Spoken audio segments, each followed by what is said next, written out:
Hello there. How was your Labor Day weekend? I hope everybody had a good time. If you caught any of our action yesterday, big part of the Cuba team, of course, you know, a lot of the Cuba teams down in Key West in Florida. We were going to go down and celebrate with them at some point too. But yesterday was 5 years since the Labor Day that we actually finished the historic Cuba swim. So we had 40 friends and family, and we went out on a 103-foot yacht that Mae West and other people used to party on, and we went around the harbor of Marina del Rey, and it was a glorious sunny afternoon, and we told stories and danced a little bit and sang a little bit, and you know, sort of remembered what we all felt, the inspiration that came from that day. And also, you know, I wanted to get to the point that, yeah, it's 5 years ago. I still feel it. I'll probably feel it all my life. Not because of the ego moment of it, not because it was, you know, it became a, you know, my name and lights, but really because of why I wanted to do it in the first place. I wanted to dig down and discover who I was. I wanted to chase after something meaningful, connecting those two countries, you know, Cuba, that forbidden land that's still forbidden to us, and our country. Now, what a shame to be so close by, such beautiful neighbors of ours, but we technically can't go there, and they can't come here, and under Trump's administration, that all still continues. So, as I'm saying, I wanted to do that swim in part because of the actual athleticism of it, that nobody had ever done it without a shark cage anyway, and I possibly wanted to, you know, connect with a youth of mine. I grew up close to Little Havana in Florida, and I had lots of Cuban friends who would come over in literally 24 hours during the revolution, and that was always a magical place to me, and I thought that swimming across would be a connection between us. And in fact, when President Obama was in office, he invited me to the Oval Office when the swim was over and told me that it was a profound gesture to leave one shore and swim for 53 continuous hours and touch that other shore and show us that it's not that far away, that we can all make that connection. So to me, what a shame that Trump has gone down a different road, but you know, today especially with the Bob Woodward book out, getting started on the Trump issue would be a whole different avenue that we're not going to travel today. So my, you know, sort of feeling right now, I'm kind of sitting on a fence. I do remember the Cuba swim and everything it took from me and from the team. The courage it took, the scientific knowledge, the withstanding failure that it took to bounce back somehow, even after a sort of devastating epic time out in that ocean. One time 51 hours, another time 48 hours, another time 42 hours, each time just an enormously grueling year of training and not making it.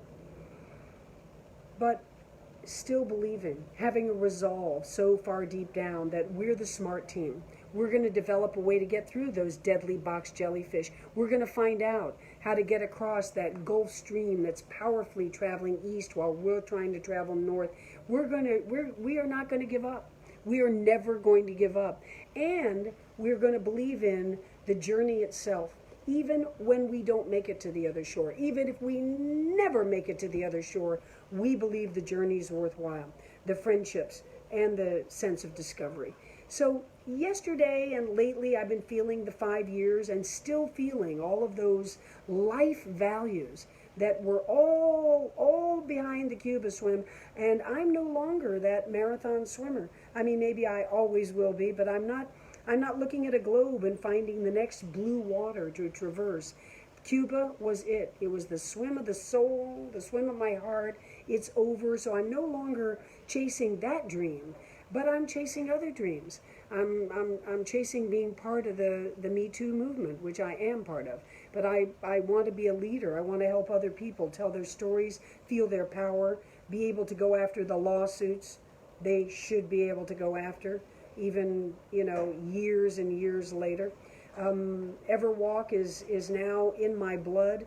Bonnie and I want it to become a big national initiative, and we're finding our way. We're feeling a little bit of of more and more of movement toward becoming that national initiative, and all kinds of personal goals, just the friendships. When I looked around that boat yesterday and saw the people, my nephew was the only one not there. He had a problem with his dog yesterday.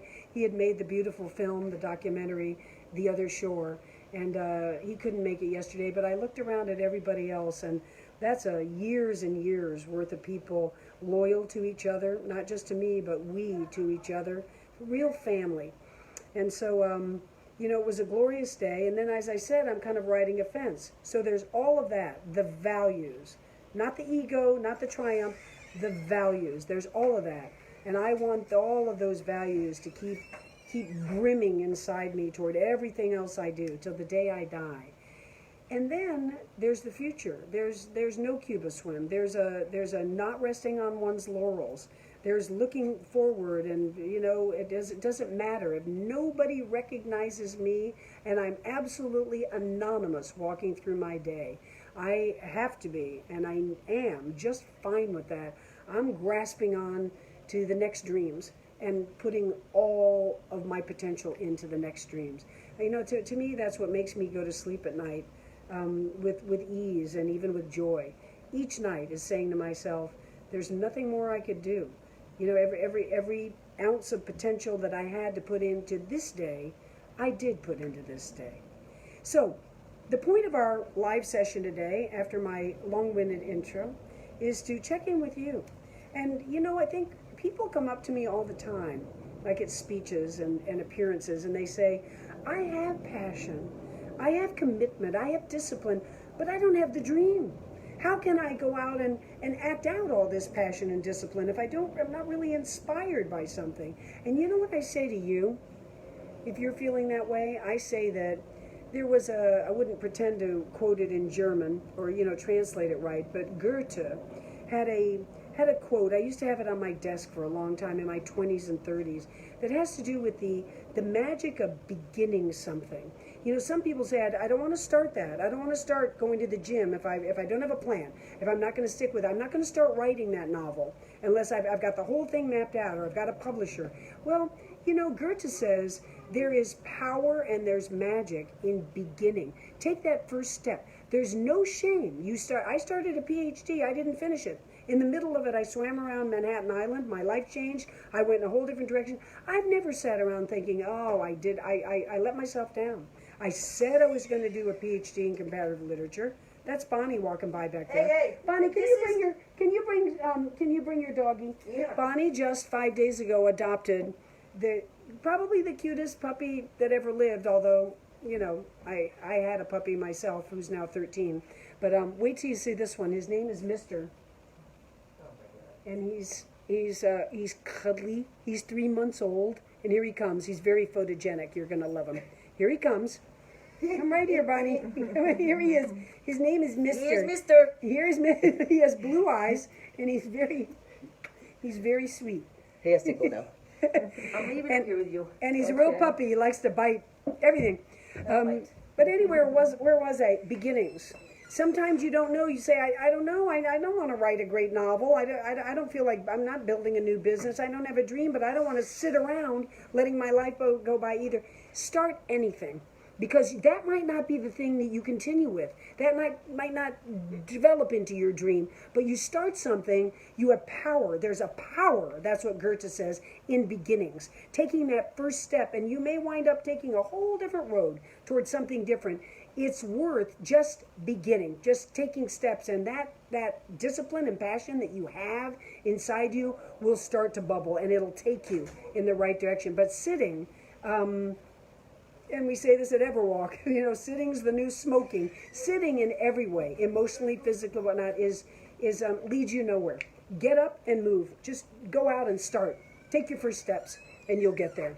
All right, as you know, Gabby, our wonderful Gabby. Gabby, come over here. I want everybody to see you.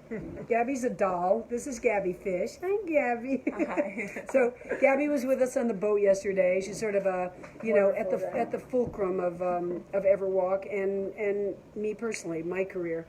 And now we become great friends as well with Bonnie. So, Gabby, do we have anybody Yes, weighing in? we do. Leanne Frazier says her dream is to trail ride her horse. She's 56 years old. To trail ride your horse. So, when you say trail ride, I mean, I assume you've got a horse, you must live near trails. And why is that a dream? Like, what has kept you from doing that so far? Is this a horse that so far you're just in a stables and you go out for, around the ring or in plains? So, I'm kind of curious to ask that next question. So, if you're still with us, write back in and tell me the next thing. I don't know much about horses. So, like I say, well, what would be the big deal? Just go out on a trail and trail ride your horse. But maybe it's more complicated than I think. I suppose it is. Ashley Moore says, you inspired me to exercise every day. I'm 32 and preparing to run my first marathon. Ashley, way to go. Where's your first marathon going to be, by the way? Come back in and tell me. Good for you. And I wonder if the marathon's this fall, if you feel like you're ready, you put enough of a bank. Often endurance athletes talk about laying down that bank, that foundation. It's not even about training for the event yet. It's just getting the legs, getting the lungs, getting the mind into that cadence of lots of miles. And then when your body's prepared, you start adding in, doing some intervals at the track and running some hills and really training for the specific marathon you're going to do. But congratulations. I love to hear from young people too. 32, woohoo. Shannon Humphrey says, Diana, I'm from KCMO, but was staying at the Hope Lodge in New York when you did your endurance swim in front of the Macy's. I was just getting enough strength, recovering from my third bone marrow transplant when I wandered past you. You inspired me to work even harder, and now I am busy raising my 3 teens and teaching 3rd grade. Thank you for your inspirational life. You matter, your choices and courageous adventures matter. Thank you. You know what? It just swells my heart to hear that from you. So many people who are athletes or beginning in the world of sports think that that's who I am and that's all I'm about. Well, it is who I am, but it's not all I'm about. And to hear from someone like you, you're not talking about sports at all. You're talking about survival. 3 bone marrow transplants. I've had friends who have had 1, and I know how difficult, how on the edge. I'm so happy for you that you've evidently had enough strength of mind to get through all this really tough physical stuff, and now teaching, raising your family. That is big stuff. Honestly, sometimes that means more to me than someone who writes and says, "Hey, I'm an Iron Man." I do honor the Iron Man moniker, believe me, but it means a lot to me that we're sort of all just living a life and trying to live the best life we can. So I wish you all the luck in the world, and I hope that you're on the other side of your health issues. Janet Otti Carlisle says, I'm a small business owner with a massive dream of opening up a women's shelter in my area that is safe for families and their pets. It will have 3 houses, 1 for families, 1 for second stage, and 1 for coaching for job creation. I'm going to call it Joy's House in honor of my mama. Well, wouldn't Joy be proud? It sounds to me you've got it all organized. Low battery. You've got it all organized. So I just can't tell you how inspiring that sounds and how much we need it these days, But I love that you have the different areas of helping people, not just for shelter, not just for food for the night, but to help them start on their way toward getting a job. I know a lot of the homeless shelters these days, people donate the money to get some showers, to get some lockers. My brother was homeless. You go out to try to get a job and you've got all your belongings with you. Never going to happen. You have a locker to put them in and a shower. You can go out for the day, try to make something for yourself and get back. Now you've got some real help. So good for you. My hearty applause. Ashley Moore, who mentioned that she's going to do her first marathon, said she started a Couch to 5K group for free, as well as a 3 times per week walking group for her community. All was inspired by what you had to say about Everwalk. Lots of lives are changing because of your passion. Ashley, we want you to become an Everwalk ambassador. You sound like a leader. We are just now courting people all over the country to become ambassadors that represent Everwalk. You would wear our gear. The first Saturday of every month, you'd take a group out walking. I know you're running now, but it sounds like you had started a walking group as well. So check it out. Go to info@everwalk.com. Write us a little note. Hey, I'm Ashley. I was on Facebook Live with you today. We'll get back to you, and we're going to recruit you. You're going to be a powerful ambassador for us. I just know you are. Good luck on your marathon. Jen Marie says, when you said the thing about writing, I know it was a generic comment, but it applies. And I needed to hear your words today on that. I'll go put 1,000 words in today if it kills me just because of this live stream. Thank you. Jen Marie, 1,000 words a lot for one day. I'm coming up to a new writing project myself, and writers understand, just like endurance athletes do, the pain. There's first of all, there's such the inner self comes out. I don't care whether you're writing nonfiction or fiction, and the discipline to sit and look at a blank white page, whether it be on your computer or on the old version of a typewriter or you're writing. When you look at a blank page and it's your wisdom and your humor and your imagination that has to spring forth and create something, and have the intelligence and the foresight to map it out so that whether it's a short story or a novel, something that is going to string together and have integrity of story, have psychological integrity, it's extremely difficult, and it can be extremely painful. A lot of writers have said they come to tears, they come to anger, and they come to low feelings of self-esteem because of what's being exposed as they write. So 1,000 words is a very big goal for one day. And I'm so happy for you for feeling that strength to get over to your keyboard. Go now. Don't even listen to the rest of this Facebook Live. Go for it. Aaron Brooks Offret said, how do you get back at it when you hit that first set of real failure and are on the knife edge of giving up your dream? Right now, it's just about getting healthy and out of my 40-year-old sedentary lifestyle. The other dreams will follow. I'm afraid I've gotten off the path too far. Yeah, I hear you. And I hear your candor, by the way, which is important. It doesn't do any good for any of us to just cover up and say, I'm fine. I'm fine. You're saying you're 40, you're not happy with where you are right now. You've gotten into some really bad, low life kind of habits. And what we were talking about just before, taking steps to begin it, you know what? Make up the simplest. It sounds like ridiculous goals. Let's say you just make it up. Let's say you go get the newspaper every day, and it's at a particular place. You drive to go get the newspaper and a coffee every morning. Well, park a quarter of a mile away from there. That's not much. That's one lap around a high school track. A quarter of a mile. You can see your car. Drive to your coffee place. Drive a quarter of a mile away, park, then walk to it, get your coffee newspaper. Again, if this isn't your world, make up something else, whatever you go out to get every day, and walk that quarter mile back. There's a half mile you've walked right there. That's huge compared to what you say you're doing right now, which is sitting on the couch and checking out. So you got to figure a way to check in and make it simple. Don't make it big like, oh, I'm going to run a marathon. You may one day, but you're not right now, are you? Make some simple little goal to say, this is what I'm going to do. This is, I'm going to go I'm going to go measure. I'm going to go make a little nightside table for my bed. I'm going to find out how you put a table together. I'm making it all up, but just do something and make it simple and say to yourself, check, I'm checking back in. One little check, and now my next check's going to be a little bit bigger. I bet you anything, we're going to talk to you a year from now, and you'll be all in, checked all the way in. Good luck. Natalie Dorfeld says, hello, Diana. I show your documentary in my class. I, of course, cry like a baby at the end. My swimmers are amazed.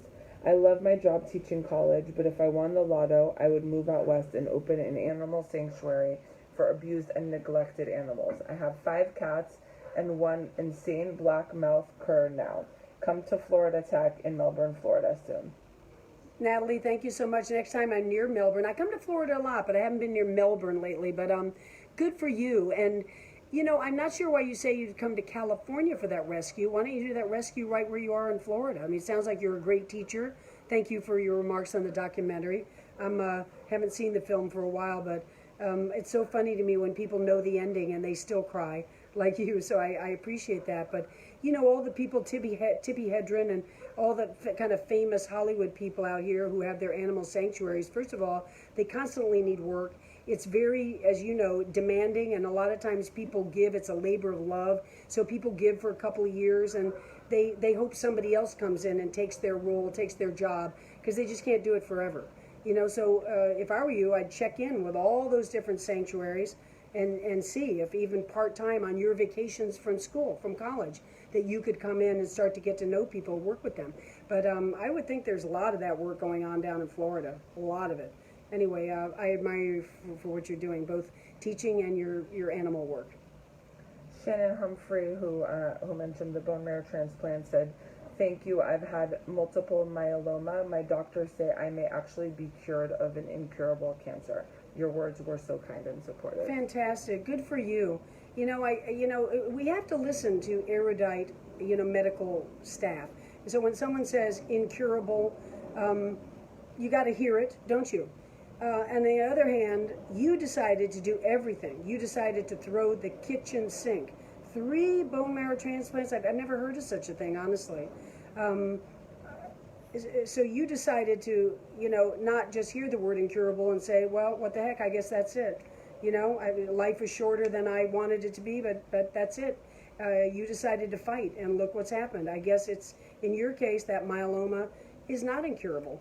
So you're kind of not only doing your own fight, but you're showing the world that we can rise up. We can sometimes go beyond the diagnoses and the words incurable, impossible, never going to happen that people dole out to us. Glad you're doing well.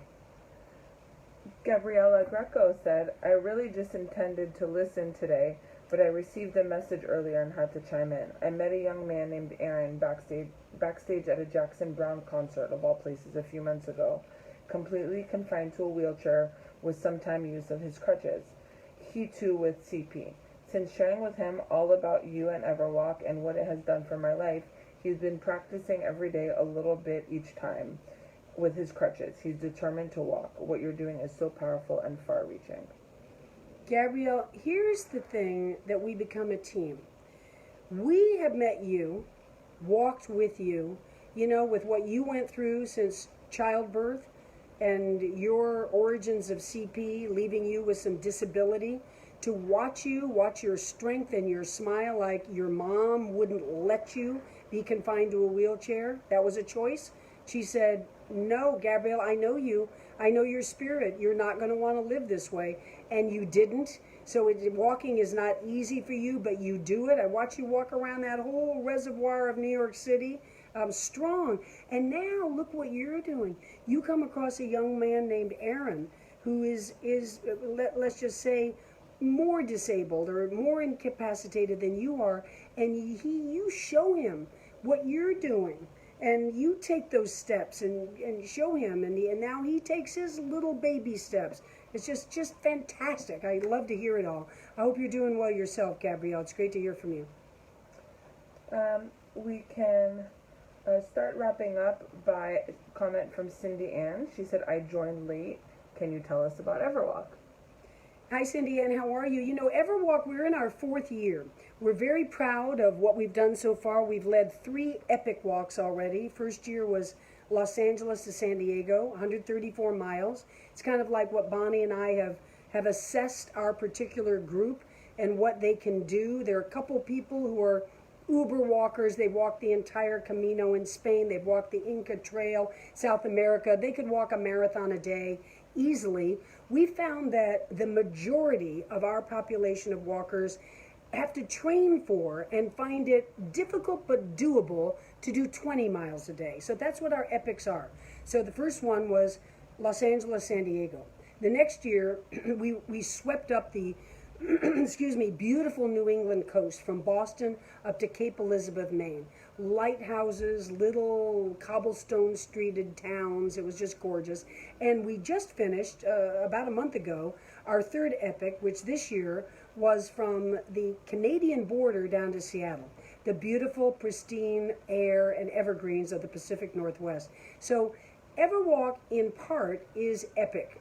That's what the Cuba swim was. That's who Bonnie and I are. We like a little bit a little bit tough, lead people on something where they're going to wonder what their true grit is. Can they pull it out? At the same time, at looking at Mother Earth and imagining who they can be, what they want to do when they get back home. That's a bit of what Everwalk is. And now we're also everwalk.com. It's a nation. You join the nation. It doesn't cost you anything. You get our newsletter and you start joining us in a virtual way. You start logging your miles, telling us where you're going. This next year, we're going to add on a bunch of incentives to be part of Everwalk Nation and walking more and more and more. We go to Key West every spring. We're going to be going again next year, winter or spring, to do a service walk.